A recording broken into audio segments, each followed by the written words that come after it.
Hello साथियों, नमस्कार। मैं अरुण भाटी स्वागत करता हूँ आपका आपके चैनल अरुण ट्यूशन क्लास में। उम्मीद करता हूँ कि आप शानदार जिंदाबाद जबरदस्त होंगे और आपकी तैयारी भी बहुत अच्छी तरह से चल रही है।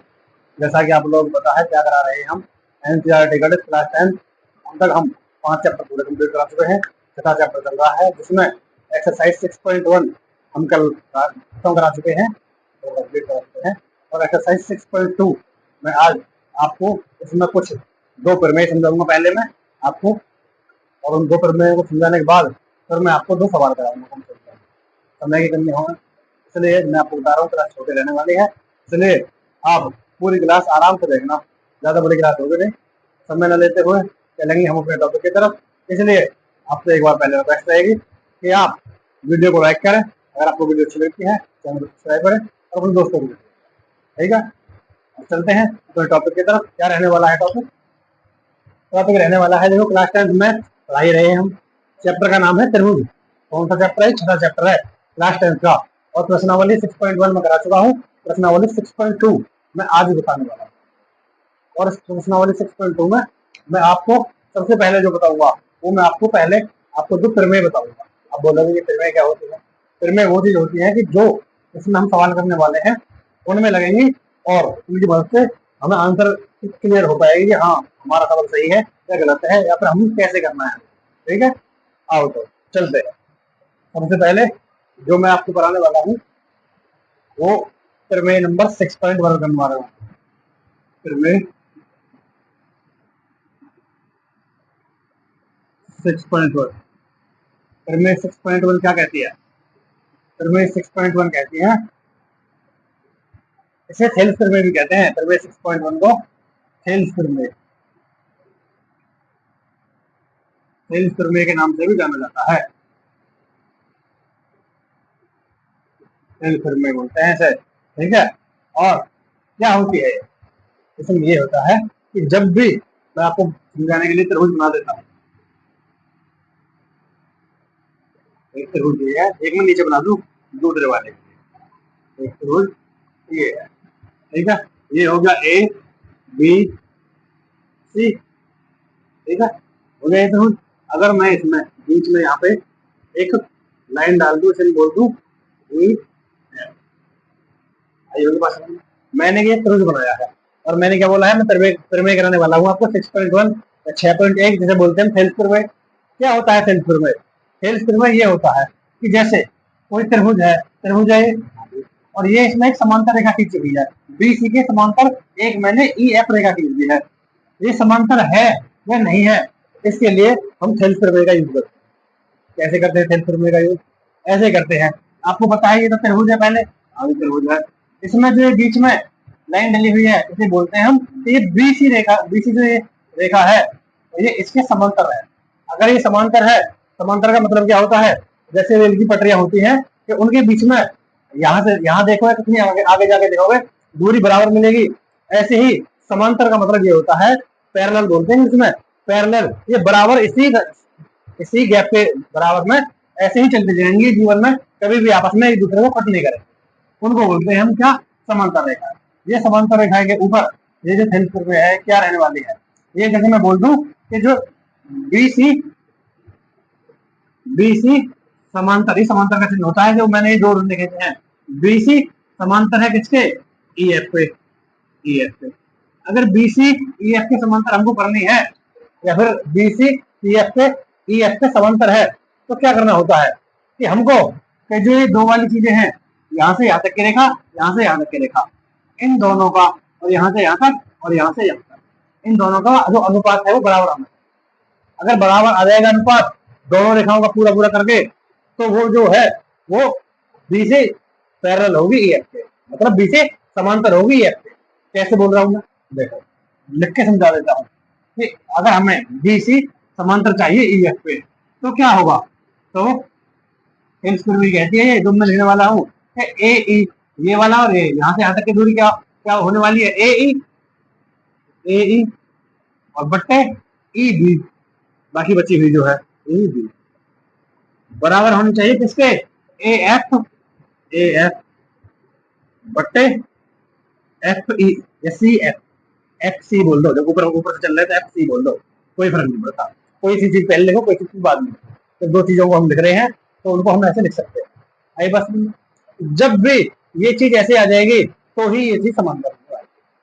ये दोनों रेखाएं EF और BC रेखाएं जब ही समांतर होंगी जब इन दोनों का, इसका और इसका जो अनुपात है बराबर आए। आई बस इन दोनों का अनुपात बराबर आए। या फिर मैं थेल्स प्रमेय के लिए मैं पॉइंट भी लिख देता हूं। देखो पॉइंट है, यदि दो रेखाओं को समांतर करना है, समांतर करना है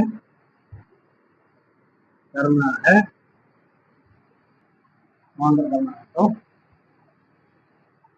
बाहरी रेखाओं का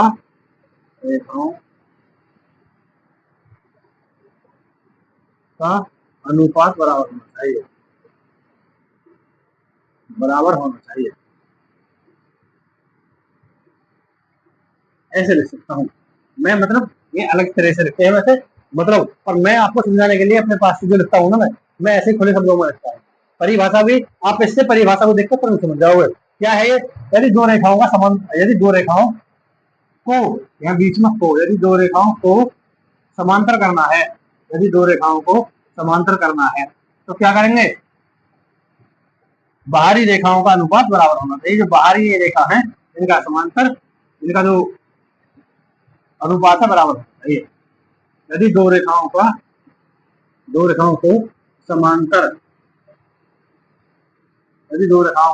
समांतर करना है तो बाहरी रेखाओं का अनुपात बराबर होना चाहिए। या बराबर होना है या होता है, होना चाहिए, लिख दो मैं, होना चाहिए। ठीक है, बराबर होना चाहिए। आगे होगी बात समझ में, यही बात है। जैसे मैं आपको अभी सवाल करके दिखाऊंगा। ये होगी थेल्स प्रमेय या प्रमेय नंबर 6.1। आगे हो गई दूसरी जो प्रमेय है, प्रमेय 6.2। वो क्या कहने वाली है, प्रमेय 6.2 ये कहती है, मतलब इसकी उल्टी है बिल्कुल। जैसे इसमें बोला था कि जो BC है ये इसके समांतर है तो ये होता है, इन दोनों का अनुपात समान आना चाहिए। इसमें ये कहता है कि अगर यही देखो यही चीज है जो उसमें किया था वही इसमें करना है। क्या करना है, ये A है, ये B है, ये C है, ये B है, ये B है, ये C है, ये E है और ये F। यही चीज इसमें करनी है बिल्कुल। तो बिल्कुल ऐसे का ऐसे करना। क्या करना है, जैसे इसमें पहले बोल रखा था कि ये समांतर है तो क्या होगा जी, इनका मान निकालो बाहर जाऊंगा और उनका अनुपात बराबर होना चाहिए, ये होगा। अगर 6.2 क्या कहती है, अगर ये भुजाओं का अनुपात जो आ रहा है वो बराबर आ रहा है तो वो समांतर होगी। ये उल्टा कह रहा है। क्या कह रहा है कि देखो AE और EB बट्टे EB बराबर AF बट्टे FC। अगर ये बराबर है, अनुपात है, जो इन सब अनुपात बराबर है बाहरी दोनों भुजाओं का, तो ये जो है, जो भी हम बोल रहे हैं BC, तो BC पैरेलल होगी EF। ये चीज ज्यादा इसमें कुछ है नहीं, इसका उल्टा है। समझाने के लिए पहली वाली काफी थी। क्या, प्रमेय 6.1 थेल्स प्रमेय इसका नाम है, बोलते हैं थेल्स प्रमेय। क्या कहती है, यदि BC समांतर है EF पे, BC समांतर है EF पे, ये समांतर का चिन्ह है, BC समांतर है EF पे, तो क्या होता है, यदि दो रेखाओं को समांतर करना है, देखो इन दोनों रेखाओं को समांतर करना था, BC और EF को, ये मैंने नीचे लिखा है, BC समांतर EF हो, करना हो तो यदि दो रेखाओं को समांतर करना है तो बाहरी रेखाओं का अनुपात बराबर होना चाहिए। करो देखो, अब मैंने किया कि AE बट्टे EB बराबर AF बट्टे F। ये तरीका है। ये बराबर अगर होंगे तो सीधी बात है कि वो पैरेलल हो जाएंगे, ये दोनों रेखाएं पैरेलल हो जाएंगे, मैं बोलो तो समांतर। इसमें उल्टा है कि अगर ये दोनों चीज समांतर बैठती, मतलब इनका अनुपात बराबर बैठता है तो ये चीज जब जाके पैरेलल होगी। ये उल्टा बोल रहा है, जो इसमें है उसका उल्टा प्रमेय 6.2 है। उम्मीद करता हूँ समझ में आ गया है समझ में, और समझ लेना लिखा हुआ है। चलते हैं अपने सवालों की तरफ। आइए पहला सवाल लेता हूं मैं अब तक आपको जो मैंने आपको प्रमेय कराई थी 6.1 और 6.2, दो प्रमेय बताए थे। और मैंने आपको बताया था कि जो पहली प्रमेय है 6.1, वो जो प्रमेय है 6.1 बोलो या 6.1 बोलो, वो जो प्रमेय है उसमें बताया था मैंने कि आपको जो कोई भी चीज समांतर होगी उस समांतर के लिए हमको किसी भी त्रिभुज की जो बाहरी जो भुजाएं हैं उनको उनका अनुपात बराबर करना होता है। कैसे करेंगे, ये सवाल है। देखो ये पहला सवाल है, ये पहला सवाल है और ये दूसरा सवाल है। ये डायरेक्ट सवाल दे रखे हैं। क्या करना है, देखो आकृति 6.17, आकृति का नाम, ये पूरी आकृति का नाम 6.7 है। हाँ जी, पूरी आकृति का नाम 6.7 है। 6.7 है 17, 6.17 ये आकृति हो गई 6.17। इसमें जो सवाल दे रखे हैं, एक ये दे रखा है, एक पल्ला वाला दे रखा है।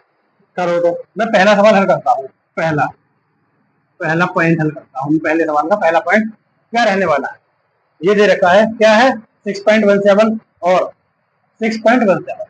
जो 6.17 है इससे आगे डायरेक्ट दे रखा है कि एक और दो में डीई समांतर है बीसी।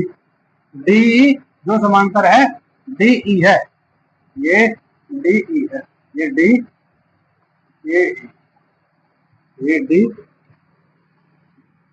ये ई। क्या बोल रहा है, जो आकृति 6.17 दे रखी है इसमें, इसके जो पहले सवाल में और दूसरे सवाल में डीई समांतर दे रखी है बीसी के।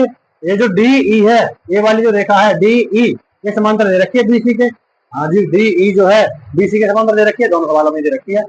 आगे अब बोल रहा है पहले में ईसी और दूसरे में एडी याद करो। पहले में ईसी मतलब ई और सी, इन दोनों के बीच की दूरी याद करनी है, और दूसरे वाले में एडी, ए और डी के बीच की दूरी याद करनी है। ये याद करके बताओ। दोनों सवाल एक से सवाल है, मैं एक बताता हूँ। पहले क्या करते हैं, मैं फिर में 6.1 लगाता हूँ। क्या होती है, फिर मैं 6.1 लगाता हूँ। कैसे लगाऊंगा, देखो मैंने बोला था ए डी, ये वाली जो रेखा है ए डी और इससे इस वाली बी डी बट्टे बी डी, ए ई बट्टे ई सी, ये होना चाहिए। अगर किसी भी चीज को आप समांतर करना चाहते हैं, जैसे मैं लिख देता हूँ कि फिर में 6.1 है और इसमें क्या बोलता है कि जो डीई है, डीई समांतर है बीसी के, बीसी के समांतर है। ठीक है, ये दिया है, ये दिया है। क्या दिया है कि डीई ये वाली डीई समांतर है बीसी के, इस वाली की समांतर है। समांतर का मतलब है कि दोनों एक ही रेखा में जाती जाएंगी और इनमें कभी भी आपस में मेल नहीं होगा। जैसे मैंने आपको उदाहरण दिया था, जैसे रेल की जो पटरियां होती हैं वो कभी भी आपस में जाकर मिलती नहीं है। ये बोलो कैंची पकड़ जाती है, कैंची वाली मत देखो।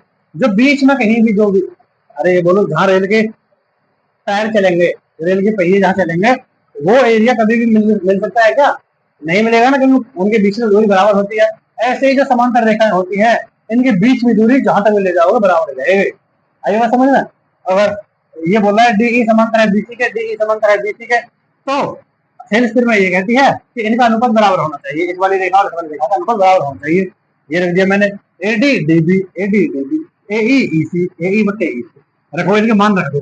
मान कहां से रखूंगा मैं, एई का मान क्या है 1.5, 1.5 बट्टे इसका मान क्या है 3 दे रखा है, बराबर 3 दे रखा है, बराबर क्या है, ए ई का मान क्या है 1 दे रखा है, 1 दे रखा है, और ई सी का मान क्या है कुछ नहीं पता, तो ई सी का ई सी लिख दो। लिख दिया, बिल्कुल लिख दिया। काटो, कैसे काटो, अब क्या करना है, अब इनके बीच में जब बराबर में चार चीजें हो तो कैंची गुणा कर देते हैं। करो कैंची गुणा, ई सी की गुणा कर दो इसमें, तो क्या आएगा ई सी गुणा 1.5, 1.5 बराबर, इसी गुणा कर दी मैंने इसमें, और 3 गुणा कर दो, एक में 3 एकम 3, इतना आ गया। अब ई बराबर ई सी बराबर, ई सी बराबर ई सी गुणा 1.5 बराबर 3। अब ई सी बराबर कितना हो जाएगा 3, ये गुणा की चीज भाग में आ जाएगी, 1/1.5, पॉइंट हटाया, 0 बढ़ा ली, बिल्कुल 15 से काटो, 15 एकम 15, 15 दूनी 30, कितनी बार कटा, अब 1 से 2 भाग जाता है 2 बार, तो ईसी कितना आ गया, ईसी बराबर 2 आ गया, ईसी बराबर 2 आ गया, यही आंसर। उम्मीद करता हूँ समझ में आ गया। कुछ नहीं था, वही था जो मैंने प्रमेय समझाई थी, प्रमेय 6.1 में क्या बोला था कि डीई समांतर होने चाहिए बीसी के, डीई समांतर है बीसी के, तो क्या करना है, मैंने लिख दिया एडी एडी बट्टे डीबी डीबी और एई एई एई बट्टे ईसी बट्टे ईसी रख दिया मैंने मान। एडी का मान रखा मैंने 1.5, इसका मान रख दिया 1.5 और डीबी का मान रख दिया मैंने 3 और एई का मान रख दिया मैंने 1 बराबर ईसी का मान दे नहीं रखा तो ईसी कह दिया। ईसी कैसी गुणा की इसकी और इसकी, तो ईसी गुणा 1.5 बराबर 3 एकम 3, 1.5 गुणा में है 1.5, ये जब भाग में जाएगा पॉइंट हटाए 0, तो 15 एकम 15, 15 दूनी 30, 1 से 2 भाग जाए तो 2 भाग, ईसी बराबर 2 भाग। समझ में आ गया, बहुत अच्छे समझ में आ गया। समझ में आ गया है क्या हो तो स्क्रीनशॉट में ले सकते हो। और अब समझ लेते हुए चलता हूं मैं दूसरे सवाल। दूसरे सवाल को भी यही बता दूं मैं आपको, इसी फॉर्मूले में रखना है। हाँ जी रख दो इसी फॉर्मूले में। चलो यहाँ बता दूं मैं, यहाँ नहीं विस्मित हो जाएगा। आओ बताता हूँ मैं आपको दूसरा सवाल। अब मैं आपको दूसरा सवाल लगाने वाला हूँ। दूसरा सवाल क्या है, पहला सवाल यहाँ का जो चित्र वो मैंने करा दिया है बिल्कुल। अब दूसरा सवाल है, दूसरा सवाल क्या है कि डीई समांतर होनी चाहिए बीसी के, ये डीई जो समांतर बीसी के होनी चाहिए। क्या करने वाला हूँ मैं, यही प्रमेय 6.1 में डी समांतर बीसी दिया है, क्या करने वाला हूँ लगाओ तो ए डी बट्टे डी डी डी बी, कहोगे डी बी क्यों, बी डी डी बात है ना, कुछ भी लिख दो, डी बी बराबर ए ई बट्टे ई सी रखो मान।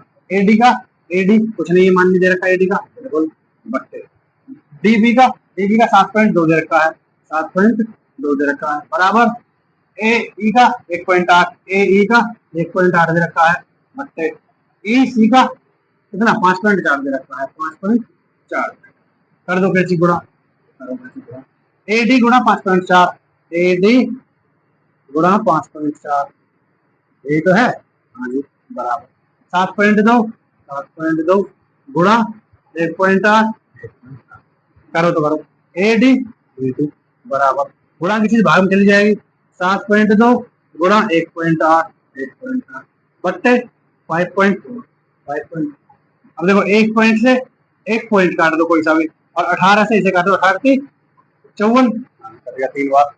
अब 3 का भाग 7.2 में देखो, 3 का भाग, अब देखो मैं लिखूं एडी बराबर 7.2 बट्टे 3।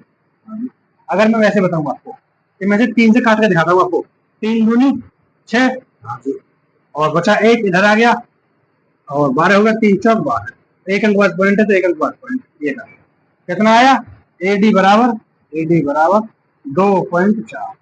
हाँ उम्मीद करता हूँ ये भी आपको समझ में आ गया होगा, आसान ही है, जैसे पहला था ऐसा ही है। क्या किया मैंने, प्रमेय 6.1 है जो, इससे एडी बट्टे डीबी बराबर ए बट्टे ईसी बराबर, क्या करने वाले थे, एडी का एडी कोई मान नहीं दे रखा बिल्कुल, और डीबी का मान कितना है 7.2 तो बट्टे में 7.2 बराबर, और ए का मान कितना दे रखा है, ए का मान 1.8 तो 1.8, ईसी का मान कितना दे रखा है 5.4 तो 5.4, कैंची गुणा करेंगे मैंने, इसकी गुणा इसमें करी, एडी गुणा 5.4 एडी गुणा 5.4 बराबर 7.2 की गुणा मैंने 1.8 में कर दी, 7.2 गुणा 1.8। अब देखो ये गुणा की चीज भाग में चली जाएगी, 5.4 भाग में चला गया, एक पॉइंट से एक पॉइंट कट गया, 18 थी 54, 3 से जब मैं 7.2 में 3 से भाग दूंगा, 7.2 में 3 से भाग, 3 दूनी 6 बचा 1 इधर चला गया 12, 3 चौक 12, एक अंक वाला पॉइंट था तो एक अंक वाला पॉइंट लगा दिया, आंसर। उम्मीद करता हूँ बहुत अच्छे से समझ में आ गया होगा। और आज मैंने आपको वीडियो आज छोटी रहने वाली है, मैंने पहले बताया था, यहीं तक मैं आज आपको कराना चाहता हूँ क्योंकि मेरे पास थोड़ा टाइम की शॉर्टेज है, बाकी तो कोई समस्या नहीं है, शॉर्टेज तो नहीं है, काफी टाइम रहता है पर लेकिन आज बन नहीं पाई बात, इसलिए आज के लिए जो सवाल मैंने करा दिए हैं आज के लिए इतना ही रहेगा। कल से मैं आपकी क्लास, वैसे मैं आपकी क्लास बड़ी करता रहता हूँ, उसमें आपको कोई टेंशन लेने वाली बात नहीं है, वो मेरा काम है, कोई छोटी भी हो सकती है कोई बड़ी भी, आपको पूरा मैथ मिलेगा कंप्लीट फुल सॉल्यूशन, और रिवीजन के लिए आपको मैं पेपर भी कराऊंगा, जो बोला है वो सब कराऊंगा, ठीक है। आज के लिए इतना ही, अगर आपको वीडियो पसंद आई हो या फिर ये चीज अच्छी लगी हो तो वीडियो को लाइक करें, चैनल को सब्सक्राइब करें और अपने दोस्तों को। चलते हैं, आज के लिए इतना ही, नमस्कार, जय।